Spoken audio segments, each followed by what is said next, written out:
All right.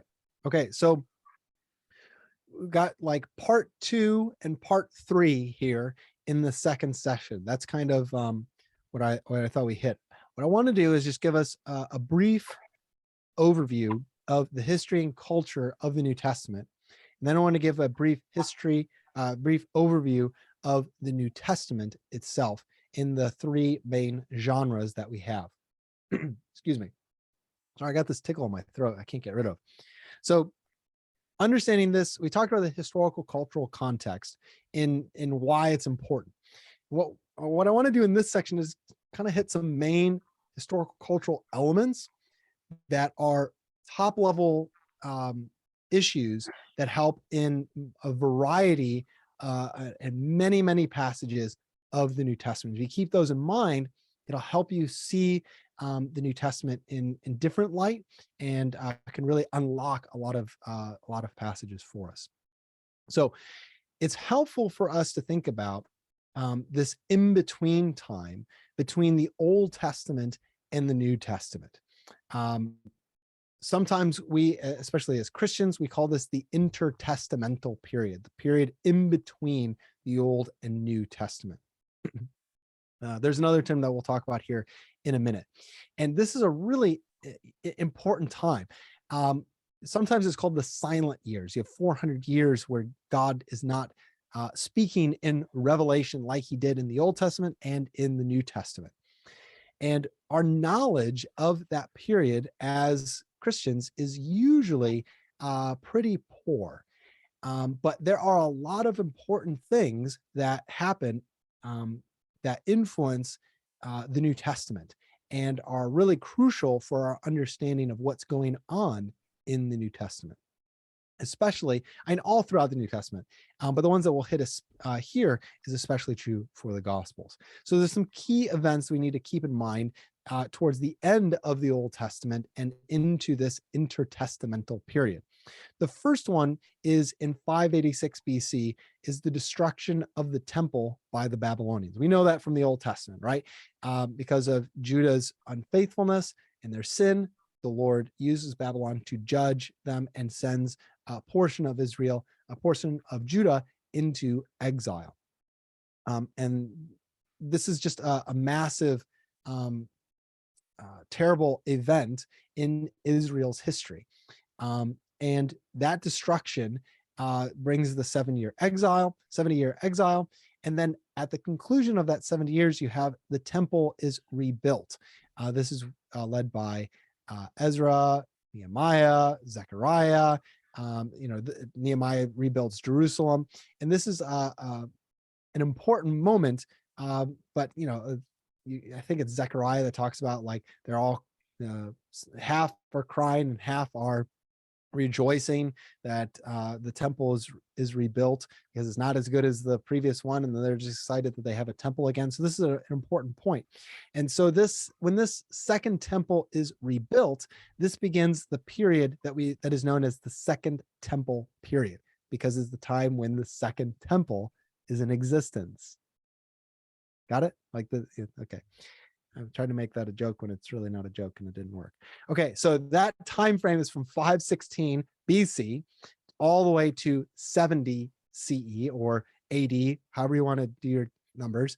And that is when the temple is destroyed again. That second temple is destroyed by the Romans.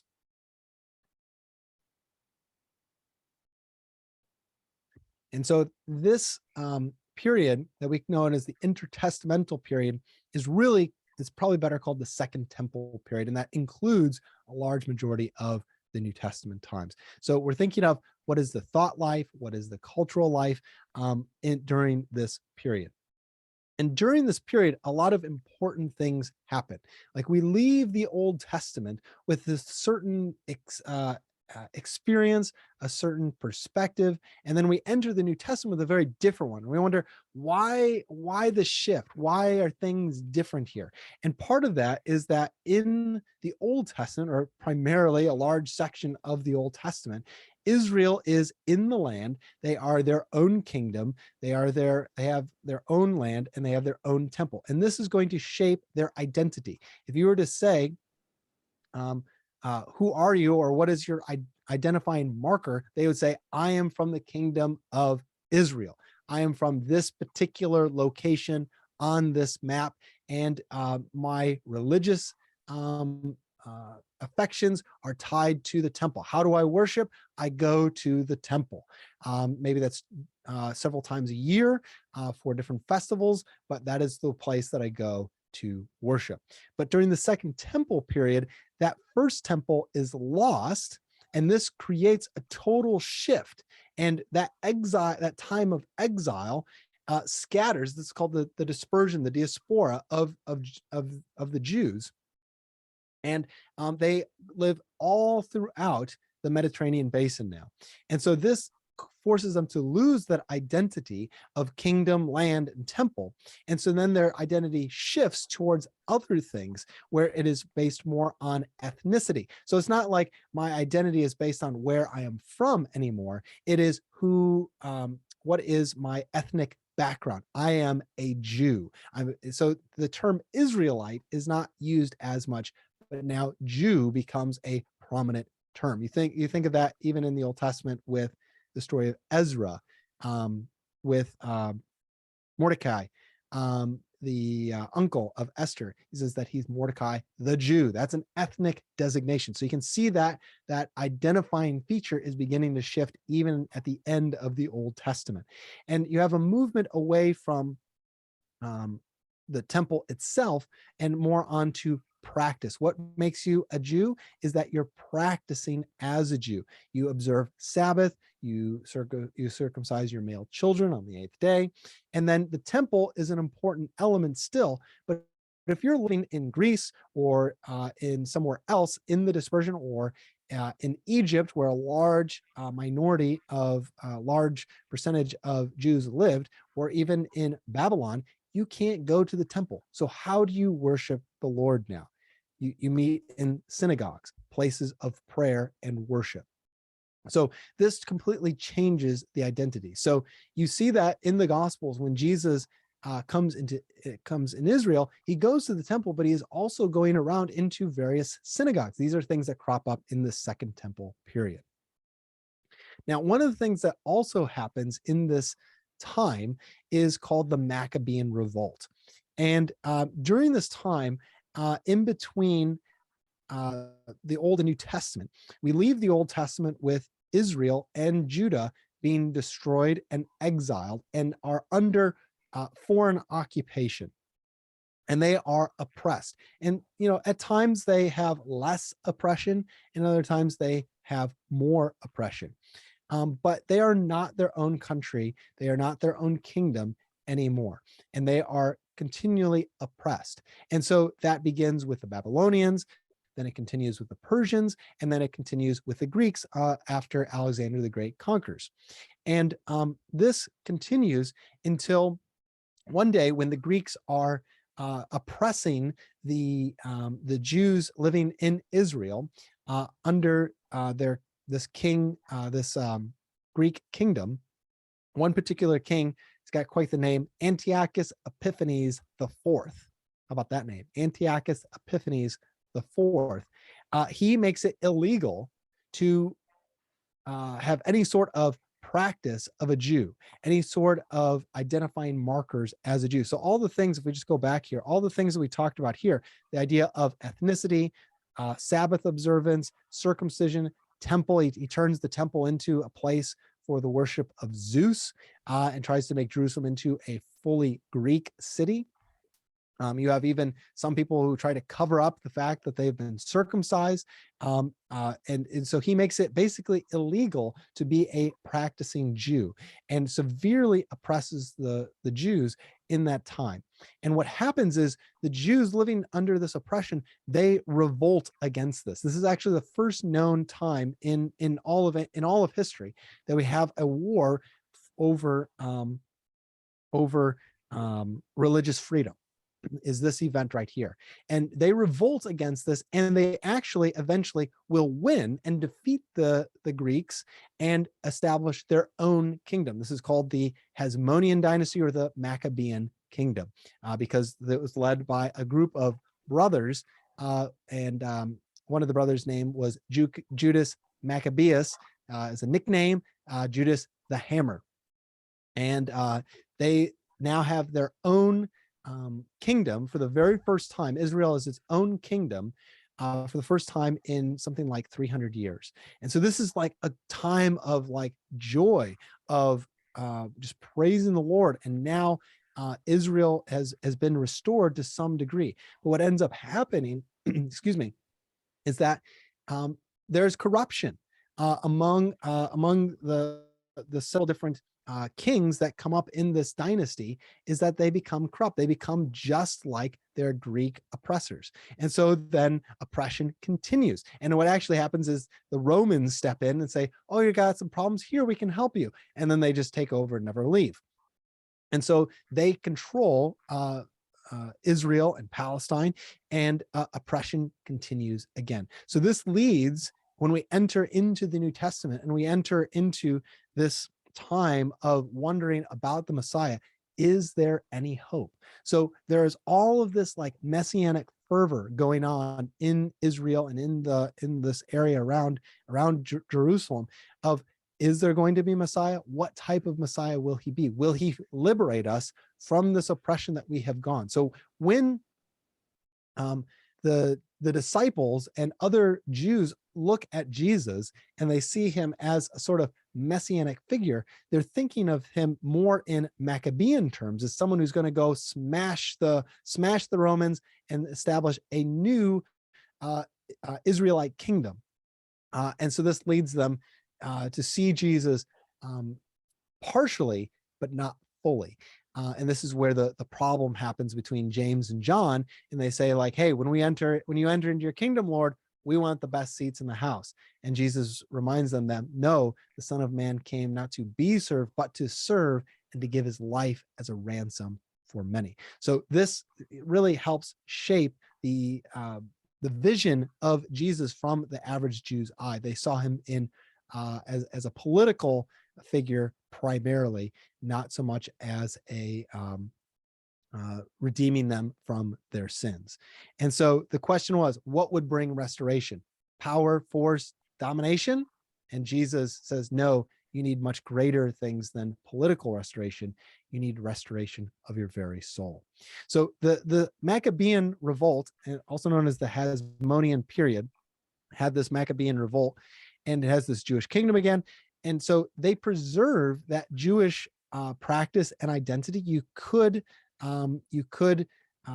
follow Torah, you could observe the Sabbath and circumcision, but then there's also questions and debate about what does it actually mean to be a Jew? What does it mean to follow the Sabbath? All of those things.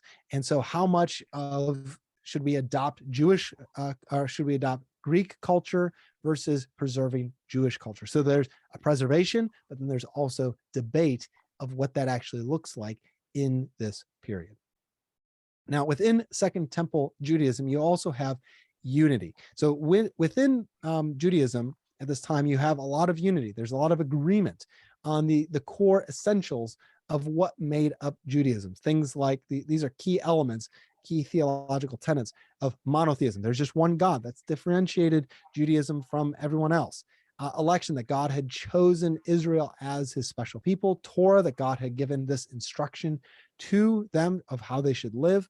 That they had their own land and a temple in which they can go and worship and commune with God, and that they had a kingdom, and that the Lord would restore this kingdom. This is kind of the central tenets of ancient Judaism. So there's a lot of unity, but there's also diversity. So it's important for us to note that not all Jews thought the same way. There was a massive amount of agreement, as you can see, on the core elements, but then there were divergences and diversity there. And that Judaism is not monolithic. It's not just one thing. And we know that from how we look at the New Testament and the things that it says in the New Testament about these different groups, such as the Pharisees, the Sadducees. Remember, we have that line that says that the Sadducees do not believe in the resurrection. The Pharisees were very strict in their observance of Torah and wanted to take the thought that restoration was going to be found in the entire people following Torah to a T, just like the priests should, versus other people had different perspectives to this. So there's debate over how does this actually work in our lives and the lives of Israel. So you have the Essenes, who are probably associated with the people who copied the Dead Sea Scrolls, the Herodians, people who were following Herod, and then you have the Zealots. Like that's the crazy thing that you have, like among Jesus's disciples. You've got Matthew the tax collector, who's in bed with Rome. You have Simon the Zealot, who is like an ultra nationalist, kick out the Romans. You've got all sorts of different individuals all following Jesus together from very diverse places. So there's a lot of unity, but also a lot of diversity within Second Temple Judaism.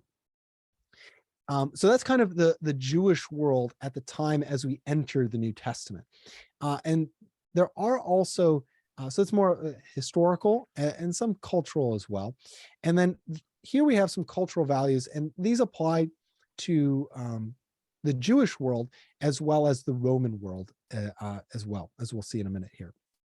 And now when we're reading, let me back up here. One of the main things of how society was mapped and how people viewed society was through the lens of honor and shame. It's what we call an honor shame culture. And this is all about value, of how someone was valued or not valued. So if you did something good that was helpful to society, you were viewed with honor. You were given honor.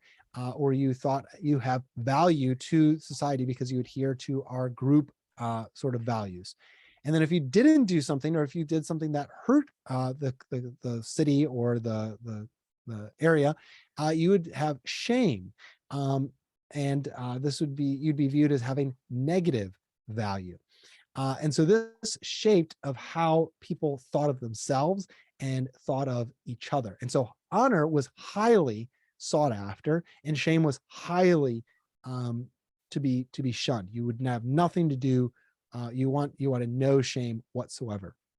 And so this fosters a very, how do we put it, corporate identity.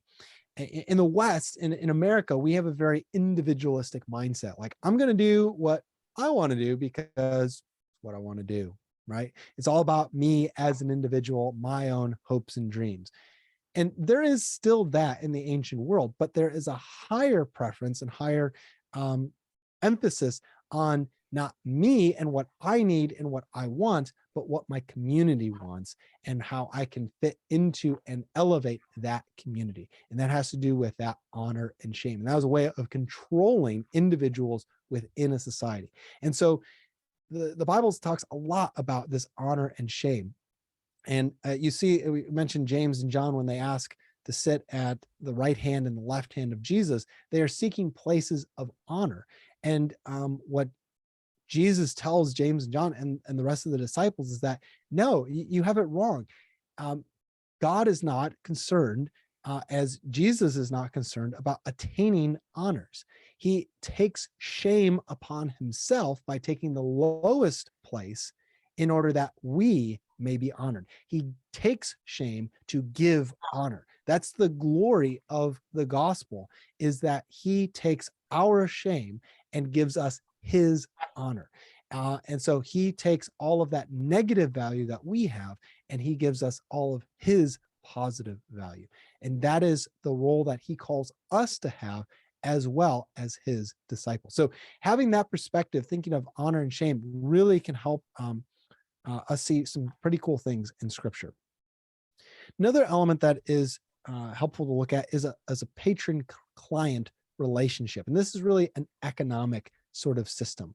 Like when we think of how economics play out today with corporations, that doesn't exist in the ancient world. What you'd have is you'd have someone who was more well-to-do, more rich, and you'd have a variety of people that would do stuff for that individual. And that patron, that rich person would give, would have different tasks for them, and they would give gifts and money or food or whatever to help all the different individuals that are serving them, and then that those people would return that by giving them honor or giving them social credence, as like, look at how many people are under my economic umbrella, if you will. So we see this at times in the way that even the gospel is described, in the grace that God gives us and the faith that we give him, that he desires for us to place our faith in him, and he gives us that grace. That's all language that's couched in this like patron-client relationship. And then also family and kin, is that family meant everything in the ancient world. And are there exceptions to this? Of course. But like what mattered is what family you were a part of. So this is why you have frequently in the Gospels is, and you have it twice in Matthew and in Luke, you have the depiction of Jesus's genealogies. And so those genealogies are important because it traces Jesus's family heritage and his messianic credentials, if you will. I'm trying to think. Matthew ties it all the way back to Abraham, and really emphasizes David as Jesus as being that heir of David. And Luke takes it in a different step by emphasizing and tying it all the way back to Adam. And so he sees Jesus not just as the true heir of Abraham, the true heir of David, but he's also the true human, the second Adam, the one that will be who Adam was supposed to be, if you will. That's kind of where Luke is trying to get at. And what's interesting, even in that, is that you'd have prioritized men, and in Matthew's, I think it's Matthew's genealogy, that he has 4 or 5 women in his genealogy who don't have that sort of pedigree, and are even Gentiles. And so this just shows again of the scriptures and Jesus being immersed in that culture, but also bucking the trends of that culture, and infusing that culture with the glory of the gospel. So those are some different cultural values that play a role here. Now, which culture? Now, sometimes we think of, when we're thinking about this, is we have on one side the Jewish culture and the other side the Greco-Roman world. And there's this sharp divide as almost as if they're separate. And that's maybe a helpful way to think about it, but in reality, it's not that way. In reality, it's more of a spectrum, is that there is no Jewish world immune from the Greco-Roman world.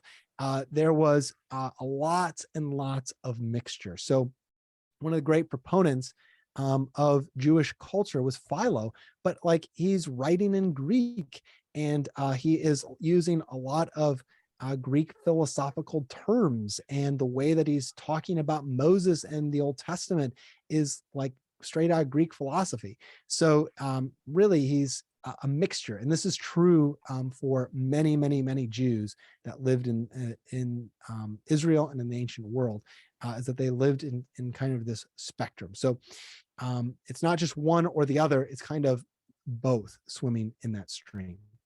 Now, maybe before we move into the genres here, any questions, comments, thoughts?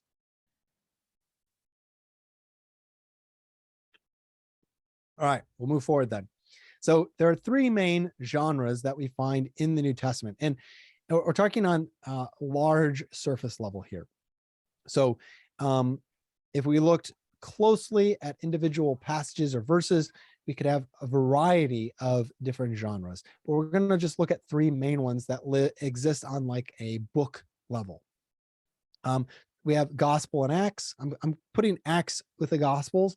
And then you have letters, New Testament letters, and then you have Revelation. So those are kind of our 3 main sections of the New Testament. So it's helpful to think about more specifically, we've talked about genre a little bit already, but more specifically, how do we read the Gospels is going to be influenced by what the Gospels even are. So the first thing is that the Gospels are historical, that these are actual historical documents. Remember we talked about that genre expectations. We had Star Wars and Saving Private Ryan. The expectations that we find at the beginning of the Gospels and all throughout the Gospels is that this is a historical text. And we'll see this in a minute. This is a specific genre that we have in the ancient world called ancient biography, or bioi.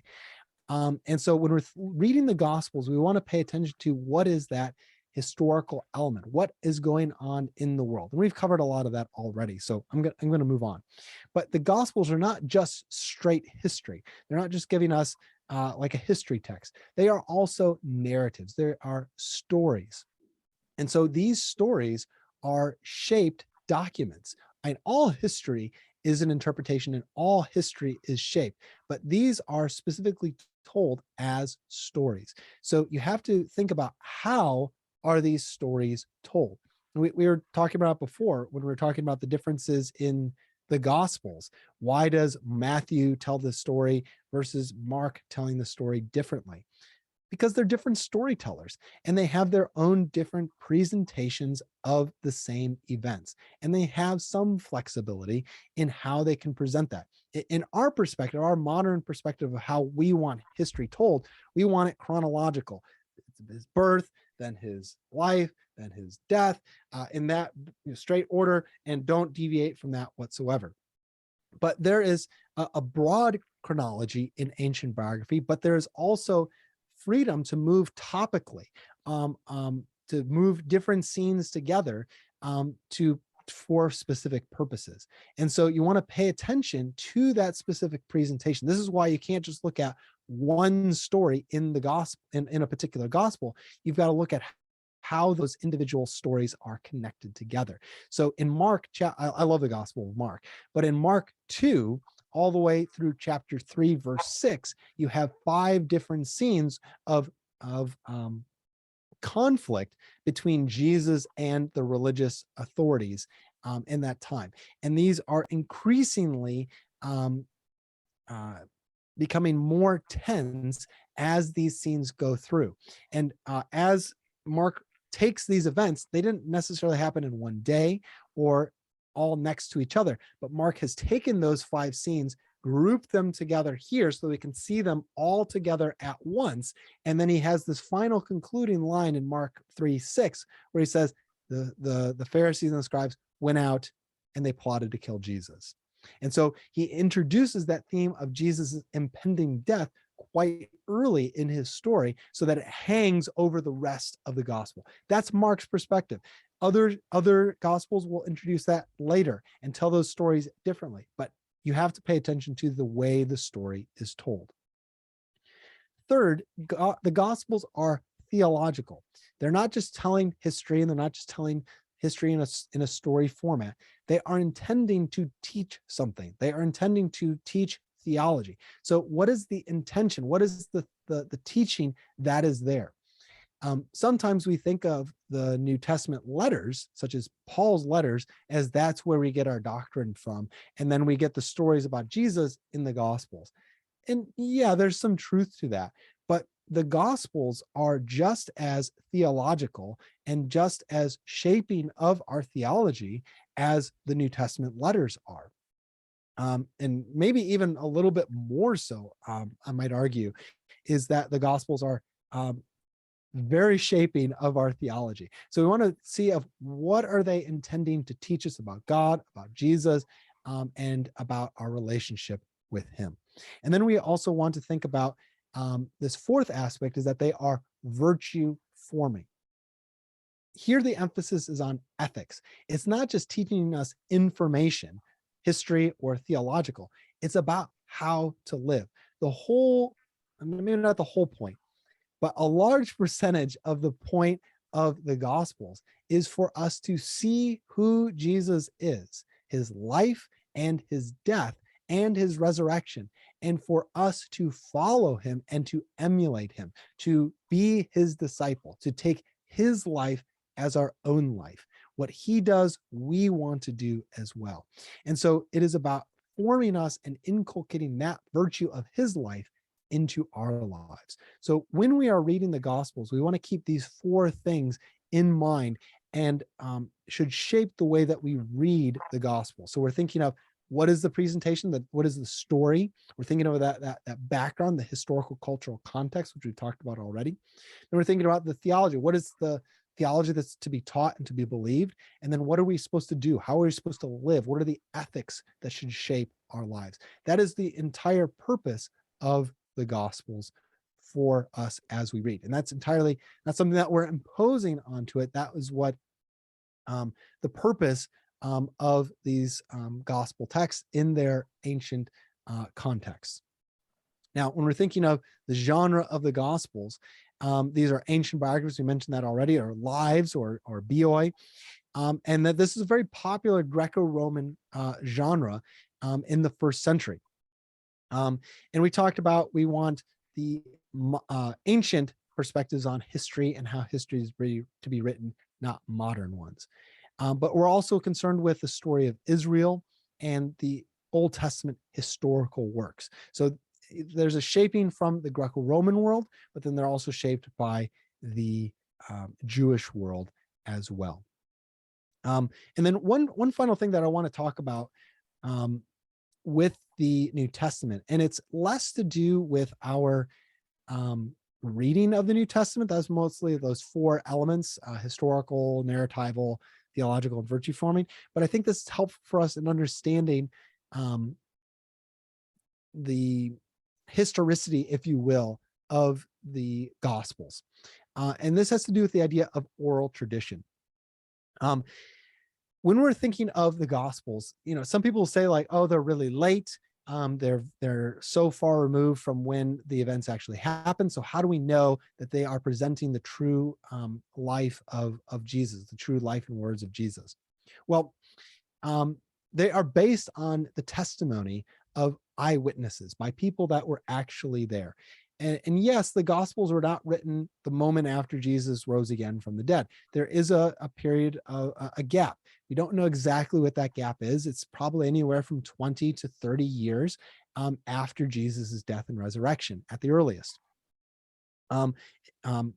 It could be a little bit later. It's somewhere in there. It's probably, he dies, 30, 33, and then the first gospel is being written, most likely, we're not 100% sure, in the maybe the mid 60s to late 60s.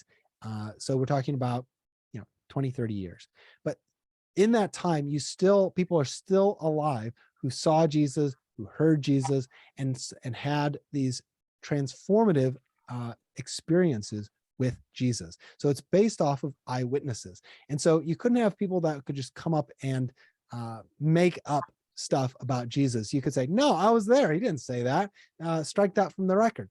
It's based on eyewitness testimony.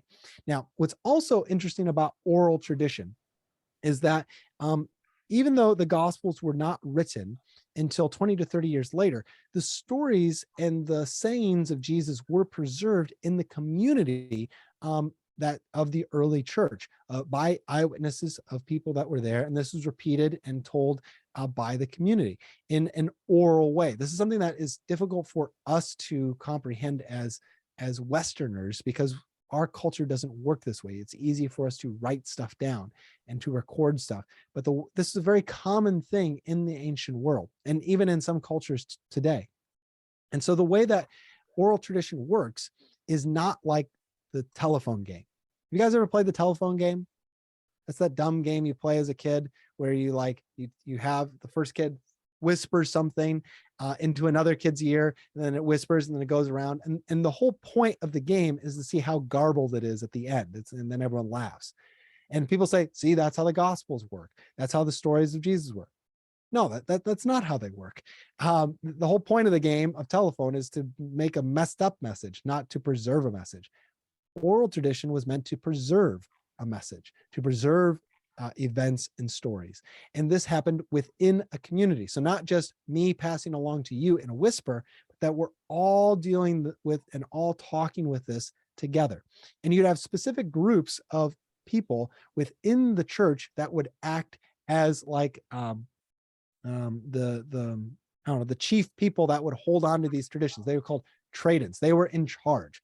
And I think of my friend Marina, and she's a really good friend of mine. She goes to our church here, and she really loves the movie Nacho Libre. and maybe you've seen it's pretty dumb. It's pretty silly. But she can quote that movie, and so anytime I will like quote that movie to her, she just kind of rolls her eyes at me and says, "No, you said it wrong," and she'll correct me. And so what we're doing is we're practicing oral tradition at that moment. Like I'm, and in this community, I am, saying Nacho Libre. And she is acting as this training going, no, that's not correct. This is what the movie actually says. And she knows it really well for some weird reason. And so this is a lame illustration of how oral tradition works, is that it is self-correcting. It's not just blindly copying stuff or garbling stuff. It is being preserved and being corrected as they are being passed along. And then, and then there's that self-correction. So what we have in the Gospels are well-preserved documents of the life and sayings of Jesus. So we can see that historical aspect, and we can see that it's presented and shaped by the Holy Spirit through the human authors to give us that theology and that virtue formation. All right, so that's the Gospels. Any questions, comments about the Gospels?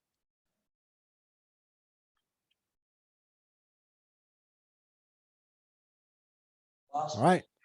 The Gospels are authored by the Holy Spirit.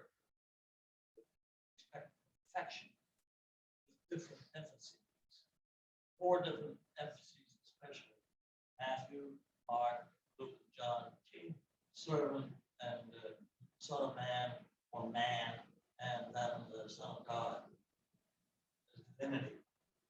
4 different aspects. Yes. Yeah. 100%. Yeah. 100%. Yeah. They all have their different perspectives, like you mentioned. Yeah. 100%. Yeah. Thank you. All right. Great. Yeah. Great comment. So we have the Gospels, and then we have New Testament letters as well. Now, it's important for us to recognize as we're looking at the New Testament letters, and we're primarily thinking of Paul's letters, but also there's a whole lot of other letters in the New Testament as well, by Peter, by James, John, Jude, the author to the Hebrews. You have a lot of other ones as well. And it's important for us to think about what the genre of letters even are. And there's a couple of things that I think are helpful to this.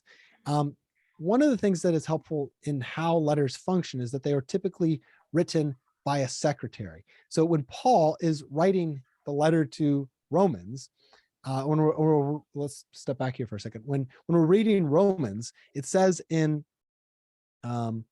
Romans 16, it says, "I, Tychicus, who wrote this letter, greet you." You're going, hey now, what's going on here? I thought Paul wrote Romans, not this Tychicus guy or whatever his name is. And what's happening here is that Tychicus is the secretary, the scribe.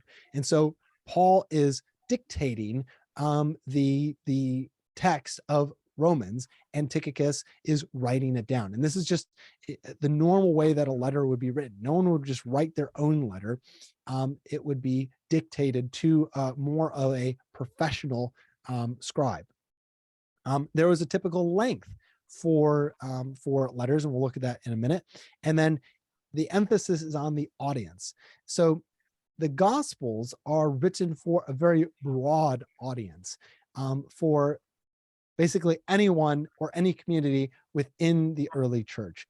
The letters are much more specific. They're written for one particular community. It has a broader significance, and there was probably a desire by the original authors, and especially the Holy Spirit, for those to be spread to the greater church.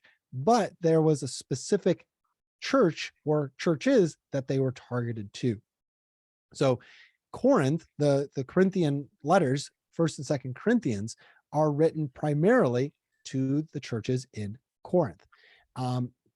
They can have effect to other Greco-Roman churches in the ancient Mediterranean and to us as well, but they're primarily written to this church in Corinth. So when we're going to read the letters well, we have to pay attention to what is that audience and what was the issue that brought up that letter. I'm going to go through this fast for the sake of time, but I thought this is interesting of like the act of writing a letter is that when we look at something like the book of Romans, the letter to the Romans, the cost to produce that would be around $2,000 in today's money. Like that's the cost of like a really nice MacBook, right? That's the souped up MacBook, right? That would be the cost of writing the letter to Romans. And so this is a serious thing that Paul does to write these texts to these churches. And you can see this is in comparison to letter 94 and letter 62 of Seneca's epistles, who is a Roman author. But I'm going to move forward. And we see that there is different types of letters in the ancient world. You have very short letters, and you have much longer, more ornate letters like Seneca's. And Paul's are a bit of a hybrid.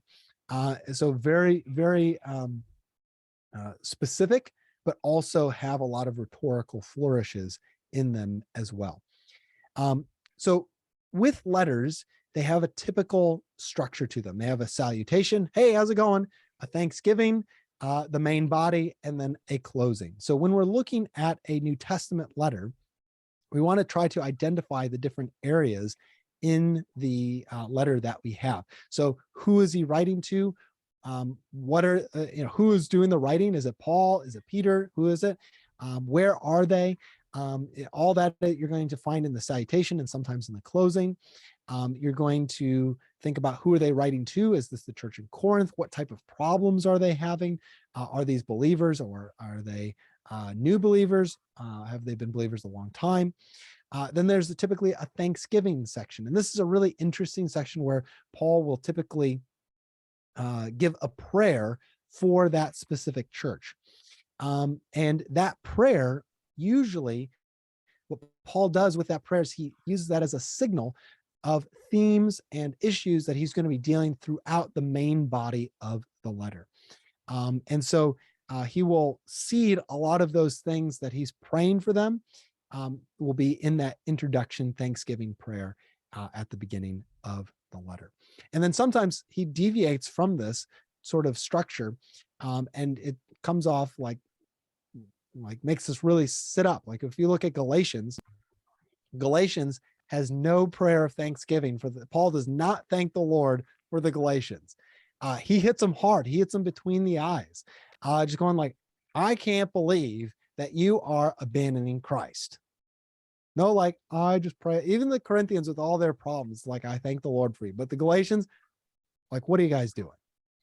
So you want to look at where they follow this order, and at times where they deviate from it as well, from the main body and the closing. Now, some things to think about as we read New Testament letters is, what is the need?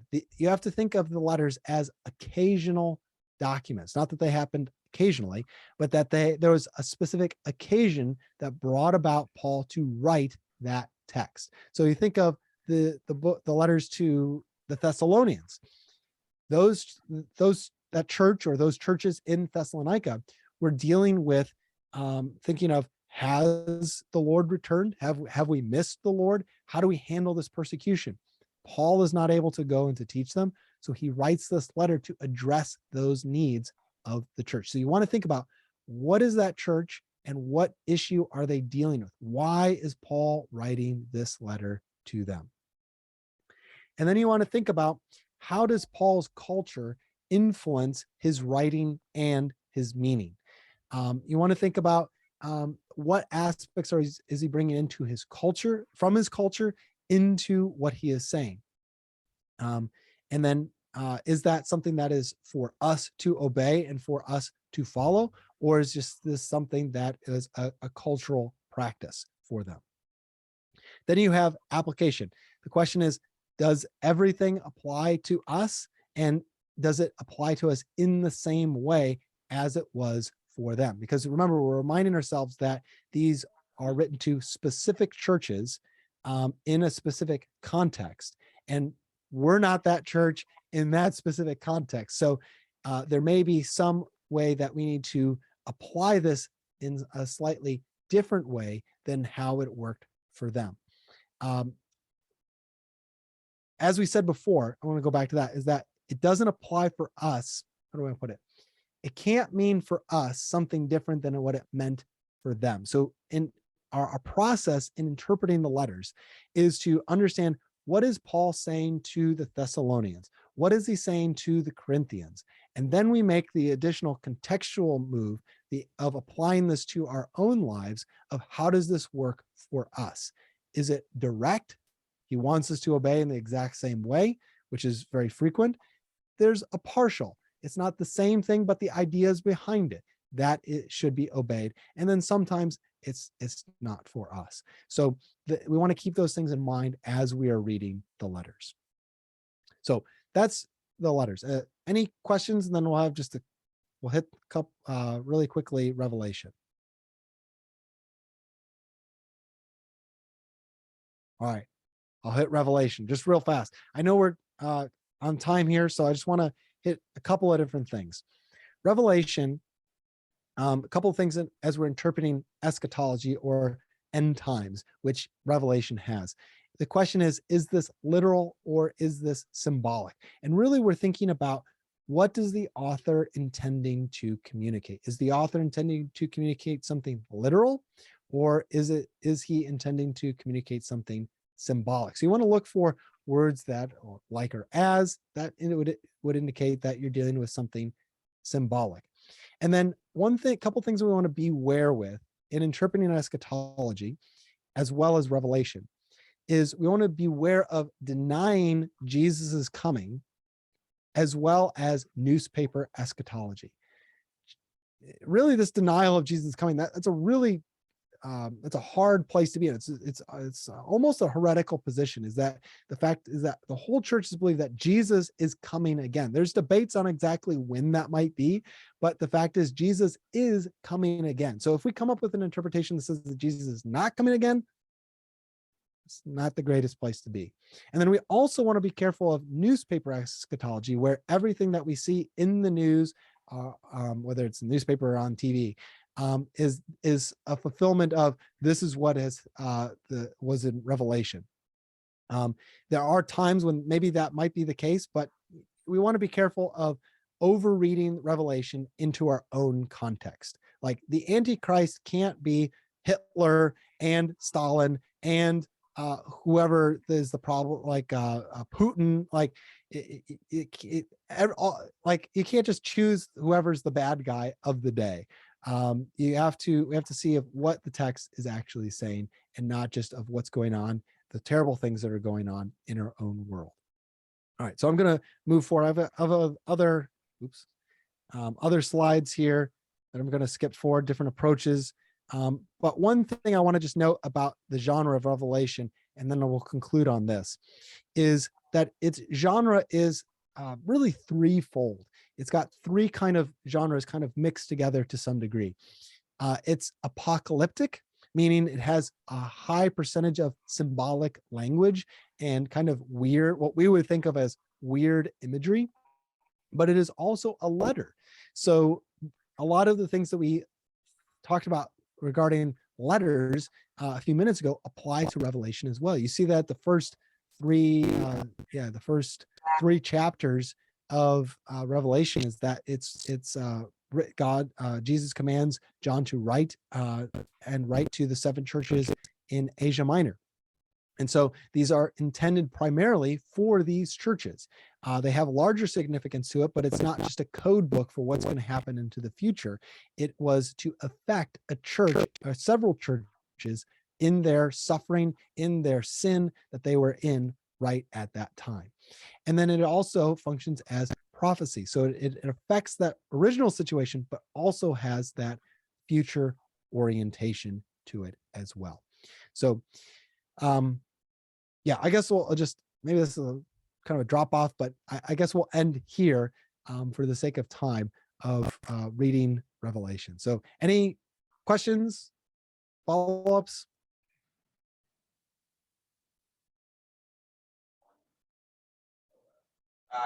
Before anything, there's some here, if you have more material, they want to hear it. So you want to hear more material? You hear Yeah, okay. Sure, yeah, So you want me to finish the slides? Yeah. Okay. There is one question in between. how do you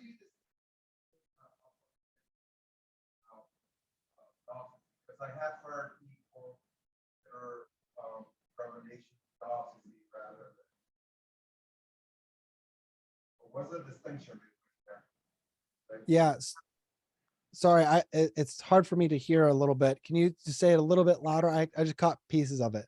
Sorry.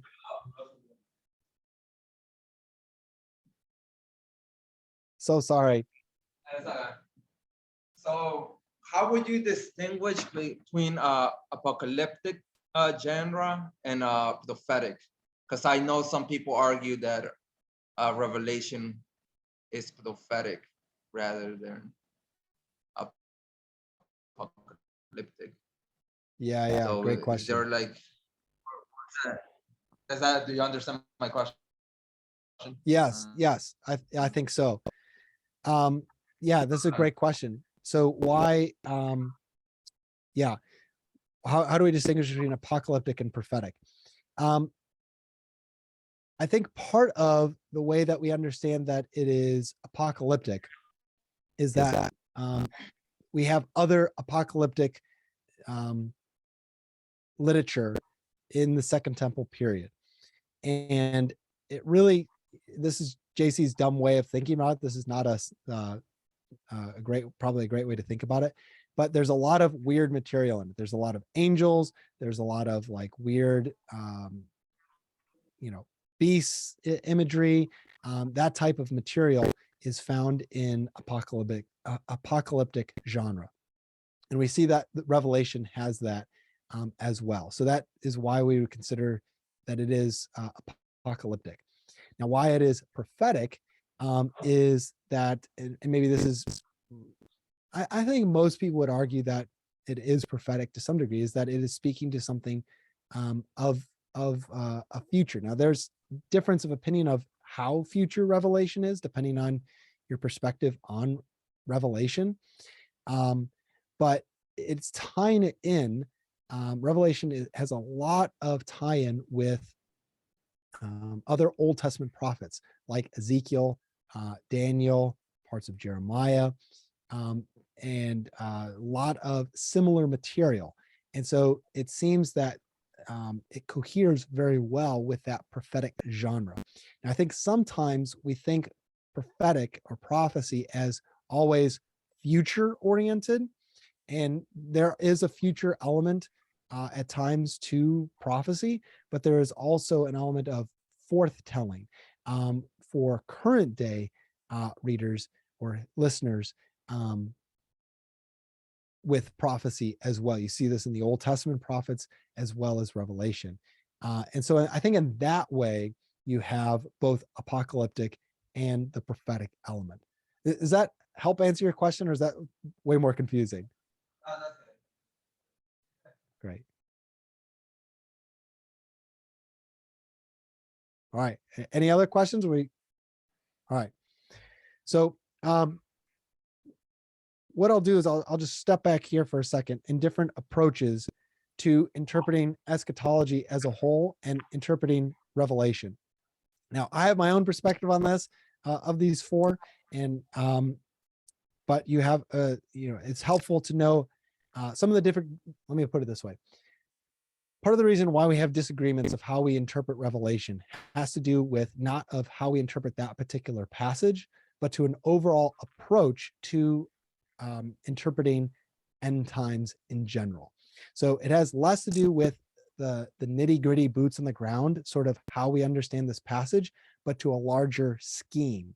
And so, there's various pros and cons to each scheme.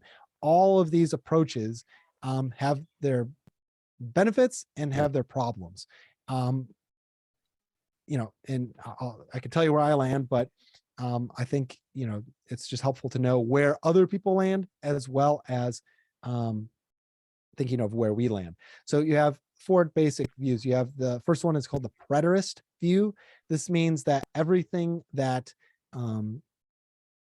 Revelation speaks about has already happened. It's happened in the past already. It's been fulfilled in like AD 70 or in AD 100, depending on different streams. There's more extreme preterist view and more looser preterist views. But the idea is that there is no or very limited future fulfillment of Revelation and of eschatology because everything has already been fulfilled. Another perspective is the historicist view, where instead of it's been fulfilled in the past, is that it's being fulfilled right now throughout time. So from the early church all the way down, you have this one long period of the fulfillment. So we'll see this in the futurist of speaking of like 1,000-year reign of Christ, and that 1,000 years is not a literal number. It's just describing a really big amount of time from the beginning of the church all the way down to whenever the Lord returns. And then you have the futurist view, which is that the majority of things that are talked about in Revelation are in the future. They haven't happened yet. And so this would be the one perspective that is mostly concerned with what we think of as that prophetic element of Revelation, where it's forward, primarily forward thinking. Not that these other ones can't be, with the exception probably to the preterist, but this is the most forward oriented one, is the futurist view, is that Christ will have a kingdom anyways in the future. And then the final one is the idealist, is that this is a timeless sort of event, is timeless, that there's going to be this idyllic sort of period that we're going to walk into and continue on into eternity. So those are kind of the four basic approaches to interpreting eschatology and how that shapes our reading of Revelation. Now, what's interesting about Revelation is that you can't read Revelation in isolation to the rest of Scripture. My dad uses the term, it's the grand central station of the Bible, because you have all these different aspects of Scripture that converge into the book of Revelation. So what makes studying Revelation difficult is that you're not just studying that one book, you're studying the rest of the Bible in relationship to that one book. So that causes us some difficulty. So as we looked at this slide here, so we have to look at like, what is the purpose of Revelation? It's there to inform, and I would lean into that futurist camp of the different approaches that it is to be fulfilled in the future. I have a lot of friends that disagree with me on that, but I think that's most convincing with the Old Testament context as well as the New Testament context, and how Revelation could be read as well. But even as a futurist reading Revelation, I want to acknowledge and need to acknowledge the fact that there is a specific purpose for the book of Revelation, not just for me as a 21st century American, but for the Christians that originally read it. And it was to inform them, to instill perseverance. And this is true for me as well, is that even as we look at how crazy the world is, and this is not the only time the world has been crazy, it just feels like it for us, but the world has been far crazier in time past. And Christians have suffered much, and they needed to know that their allegiance was not to Rome, it was not to the government, it was to Christ. And the Revelation is there to instill that perseverance and to inform us that this world and our suffering for right now is not the end. This is not all that there is. There is more yet to come. And it's to instill trust and hope in God. I must hope in him. He must help me. And Caesar, I must not hope in Caesar or in some president. I must hope in God. And then it's also important, as we've been talking about, to note that the intended effect on the original audience, that this is primarily for them, but then also in our own situation, it challenges and encourages us as well. Thinking also of the style of Revelation is that it has a heavy use of the Old Testament, and it weaves the story of the Bible to completion. So Genesis 1 through 3 begins with a story of the tree in the garden. And then at the end of Revelation, what do we see? We see that there's again the tree in the middle of the New Jerusalem. So you have a lot of like bookending of the Bible in the book of Revelation, and we see that the those little bullet points under that first red bar is that the Revelation is immersed in the Old Testament. Very infrequently quotes the Old Testament. It doesn't really quote the Old Testament like Paul does or like the Gospels do, but like every like paragraph has some aspect of the Old Testament that it is referencing. So it's tremendously immersed in the Old Testament. There's also visions, and this is part of that apocalyptic genre, and then loads of metaphors and similes. So you need to take into account those visions, metaphors, and similes, that we're not just talking about some specific creature like that. It's something that's like that. It's difficult to convey what this looks like. Some different themes that we see in Revelation. There's unveiling the corruption of human society, the judgment of God that he brings on sin, that he does not look lightly on sin, that he does not look at the corruption of the world and just go, oh, no big deal, is that he's going to judge this. This is, I think, the greatest hope. One of the great things about being a Christian as we look at an evil world is that the Lord is going to come and he's going to right every wrong. He's going to restore this earth. He's not going to just like fry it and fry everybody and start over. He's going to restore everything, make it all beautiful, and right every wrong that has ever been done. And that should like cause us to tremble, and it should cause us to rejoice as well. And that's the point and the joy of having a book like Revelation in the canon of the New Testament. It also reminds us that God controls the future, that we don't have a God who's just trying to play catch up. He knows the end, and he is going to make sure that it happens. And then it should evoke worship in our hearts towards the Lord. So that's all that we have for Revelation of why the Lord has given us his word. So that's Revelation specifically. And then maybe just point out to you, I have it on the slide here, the Ezekiel Project. This is the organization I work with, the ministry.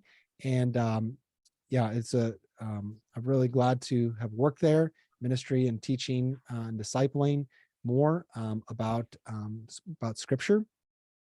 So we would covet your prayers for that. And if you want to check that out, you can check out our website as well. And then one other ministry that I'm involved with, I have a podcast, if you're interested in that, called Bite Size Seminary. And if you need some help falling asleep at night, that maybe can help you. But another couple resources to help you, as you're studying scripture. So anyways, thank you so much. That's all I got. That's all the extra stuff I had for Revelation. And any questions, follow-ups, clarifications? Well, to use the word unusual, the word would call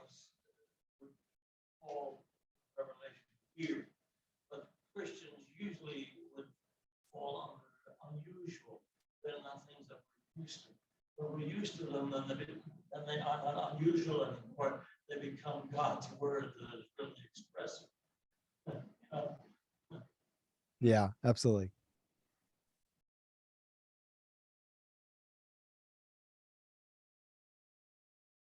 All right, JC.